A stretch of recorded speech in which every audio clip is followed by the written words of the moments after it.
नेता रमाकांत यादव हो या समाजवादी पार्टी के नेता जो जेल में बंद है, क्या कहना?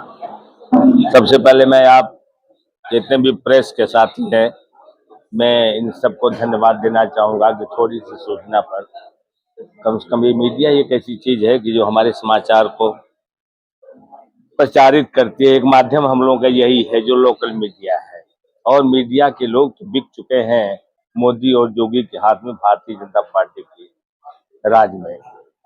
माननीय समाजवादी पार्टी के अध्यक्ष माननीय हवलदार यादव जी ने जो कहा, और माननीय हमारे पूर्व मंत्री सदर के सदर बड़े भाई दुर्गा प्रसाद यादव जी ने कहा, और हमारे तमाम नफीस भाई से लेके कमलाकांत राजभर विजय सरोज जी और तमाम हमारे साथी नफीस वगैरह हैं, मैं सबको जोड़ा उनके विचारों से।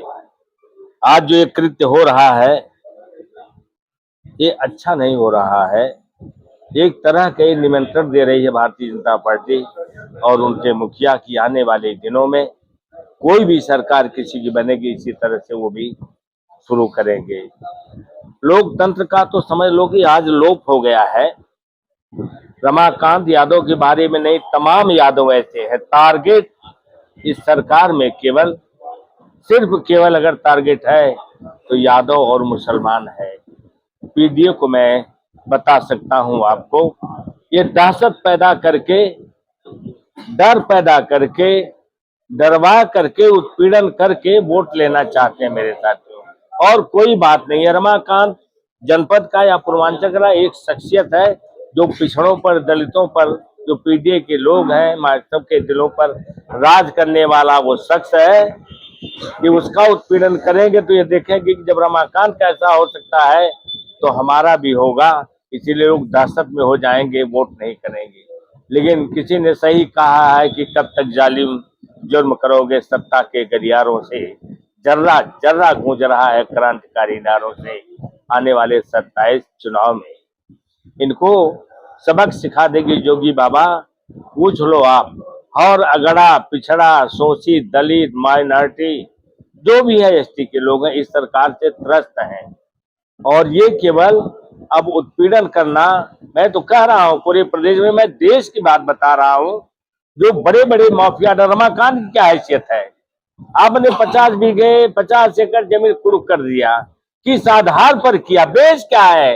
आपके पास कोई सबूत है? रमाकांत यादव ने डकैती डाला है, नंबर 2 का धंधा किया है। मैं यहां तक जानता हूं कि रमाकांत यादव अगर 10 बीघा जमीन है, उसकी कीमत 10 लाख है, तो रमाकांत यादव ने 12 लाख देकर उस जमीन को, आज तक किसी का उत्पीड़न रमाकांत यादव ने नहीं किया।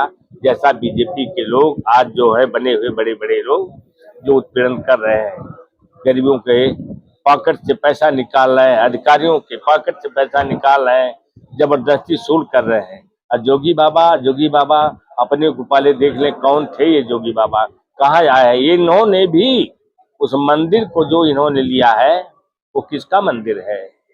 ये तो गुंडई ये भी है, इनके ऊपर भी तो गैंगस्टर लगना चाहिए अमित शाह के ऊपर, मोदी के ऊपर, योगी बाबा के ऊपर लगना चाहिए। क्यों नहीं लगाते हैं लोग? अरे भाई, कब तक अन्याय करोगे आप? एक रमाकांत को अगर मार दोगे, हजारों रमाकांत जनपद आजमगढ़ पूर्वांचल में पैदा हो जाएंगे।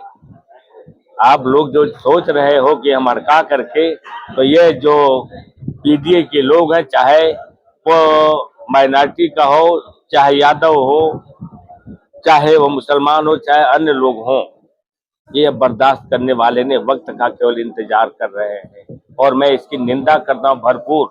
जोगी बाबा को वह दिन भी याद होगा जब आजमगढ़ जनपद में आए थे, घेर लिए गए थे तकिया में। रमाकांत ऐसा व्यक्ति है, बाबा को बचाने का काम अगर किया तो रमाकांत यादव क्या, तो बाबा का नामो निशान खत्म हो गया होता। कितना सताओ, अगर यार प्रेम से किसी को मिलाओ, और दुश्मनी करके इस तरह से आप उत्पीड़न करके हम लोगों का कितना उत्पीड़न करोगे? सहने की शक्ति है हम लोगों में। समाजवादी पार्टी का हर नौजवान करना चाहता है और सहना जानता भी है। लोहिया ने कहा था ना कि हम मारेंगे नहीं लेकिन मानेंगे भी नहीं। और जोगी बाबा, हम छेड़ेंगे नहीं, लेकिन याद रखना कि हम छोड़ेंगे भी नहीं आपको। यह कान खोल करके सुन लो, ये मेरा भी चैलेंज है समाजवादी पार्टी का एक मामूली सिपाही होने के नाते। मैं जनपद आजमगढ़ की तरफ से। और कल अगर आप न्योता दे रहे हो हमें तो और सर के ऊपर पानी अब चढ़ गया है। अब तक तो नेता की बात हम लोग मानते आ रहे, कहीं कोई कुछ मत करना, लेकिन अन्याय करने वाले से ज्यादा अन्यायी अन्याय सहने वाला होता है। अब सहन शक्ति से बाहर हो गया है। हम अब सड़कों पर उतरने का काम करेंगे, घेरेंगे। जेल में तेरे जगह है कितनी देख लिया है, देखेंगे वो हम लोग करने वाले। हम माननीय स्वर्गीय समाजवादी पार्टी के संरक्षक माननीय मुलायम सिंह यादव के हम लोग सिपाही हैं। जेल में हमने बहुत देखा है, बहुत झेला है। और आज यह न्योता अगर दे रहे हो तो जोगी बाबा तैयार रहना, हम लोग जेल भरने के लिए भी। अब जीना हराम कर देंगे हम लोग और चलाना भी हराम कर देंगे जिले को। जिस तरह से जानबूझ करके समाजवादियों का उत्पीड़न हो रहा है, अब हम बर्दाश्त नहीं करें। बहुत बहुत धन्यवाद।